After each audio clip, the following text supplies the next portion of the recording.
बिस्मिल्लाहिर्रहमानिर्रहीम। अस्सलामुअलैकुम। आपके साथ हाजिर है सना कैसर। आज मैं आपको भुना हुआ गोश्त बनाना सिखाऊंगी, जिसे बच्चों का सालन भी कहा जाता है। इससे पहले कि हम बनाना शुरू करें, जिसने अभी तक मेरे चैनल को सब्सक्राइब नहीं किया है, जल्दी से वो मेरे चैनल को सब्सक्राइब कर ले और लाइक और शेयर ज़रूर कीजिएगा। चले हम बनाना शुरू करते हैं। यहाँ पर मैंने 1 किलो जो है 1 kg बीफ लिया है और उसके बड़े बड़े बोटियां करवा ली थी, और उसको मैंने 2 खाने के चमचे लहसुन, 2 खाने के चमचे अदरक का पेस्ट लगाकर रख दिया था आधे घंटे के लिए। और इसके लिए मैंने दरमियाने साइज की 4 प्याजें ली हैं, उसको स्लाइस में काट के रख लिया था। और 4 ही मैंने टमाटर लिए हैं, उसको भी मैंने चौकोर काट के रख लिया है। और जो हमें इसके लिए चीजें चाहिए, साबित गरम मसाला, 2 तेजपात के पत्ते लिए हैं, 1 खाने का चमचा मैंने जीरा लिया है,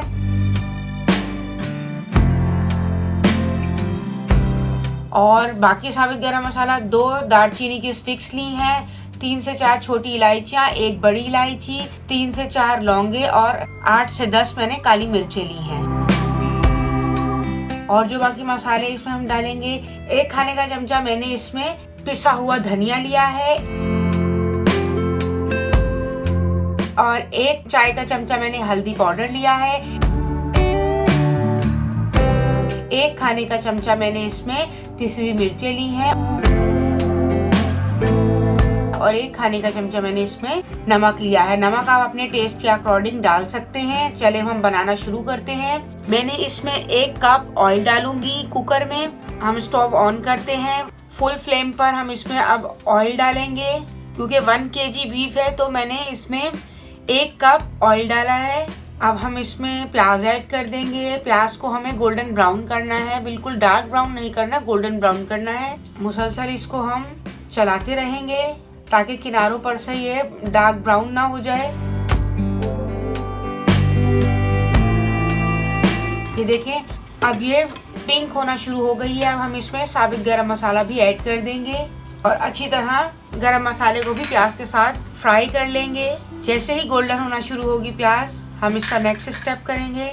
मैं आपको कुकर में बनाना सिखा रही हूँ। जो लोग कुकर यूज करते हैं उनके लिए आसान है, तकरीबन 10 से 15 मिनट में खाना रेडी हो जाता है। लेकिन अगर जो लोग इसको नहीं यूज करते तो वो उसके हिसाब से आप पैन में भी बना सकते हैं। उसमें तकरीबन आपको 1 घंटा चाहिए। स्लो फ्लेम पर आप बीफ को रखें ताकि अच्छी तरह गल जाए।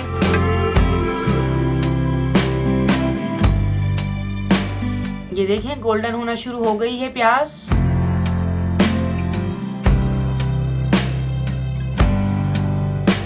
अब हम इसमें लहसुन अदरक में जो मैरिनेट किया हुआ था गोश्त, वो ऐड कर देंगे इसमें बीफ, और इसको तकरीबन 3 से 4 मिनट के लिए हम लहसुन अदरक के पेस्ट के साथ ही फ्राई करेंगे ताकि इसकी रॉ स्मेल निकल जाए।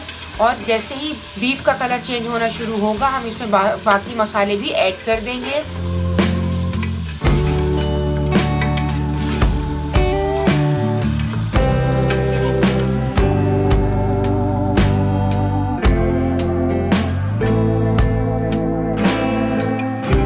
जैसे ही बोटियां वाइट होना शुरू हुई, मैंने इसमें नमक, पिसी हुई मिर्चें, हल्दी, धनिया पाउडर डाल दिया है, और इसको हम तकरीबन 2 से 3 मिनट तक के लिए मसाले के गोश्त के साथ फ्राई कर लेंगे अच्छी तरह।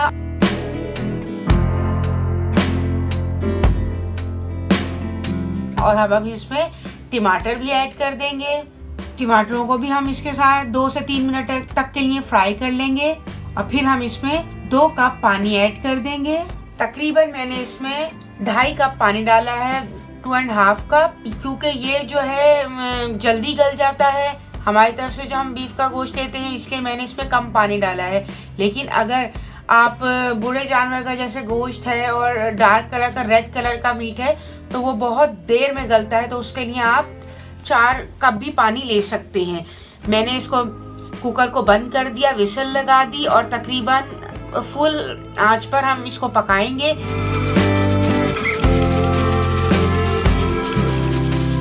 जैसे ही इसकी विसल बजना शुरू होगी, टाइम नोट करेंगे, 12 से 15 मिनट में हम इसके स्टोव को ऑफ कर देंगे, और उसके बाद इसकी विसल हटा देंगे ताकि इसकी सारी एयर निकल जाए।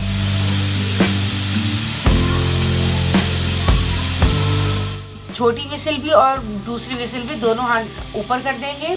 आपको ये ब्लैक जो है छोटी सी एक पिन नज़र आ रही होगी।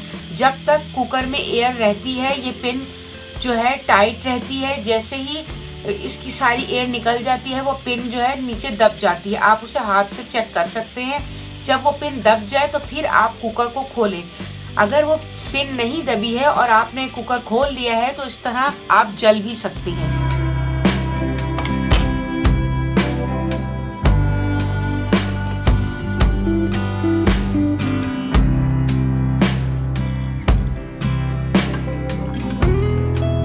आप ये देख सकते हैं कितना अच्छा गल चुका है गोश्त, बिल्कुल सॉफ्ट हो गया है।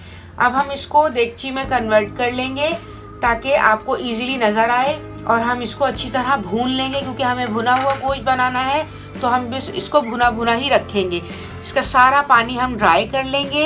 ये देखें कुकर में गोश्त तो जल्दी गल गया है लेकिन पानी अभी ड्राई नहीं हुआ।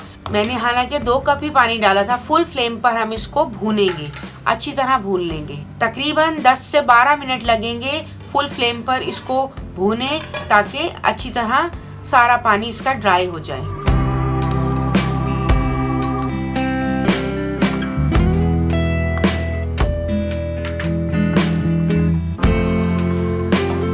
ये देखिए सारा पानी ड्राई हो चुका है और भुना हुआ गोश्त भी तैयार हो चुका है।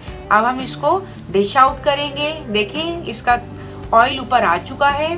चलें हम इसको डिश आउट करते हैं।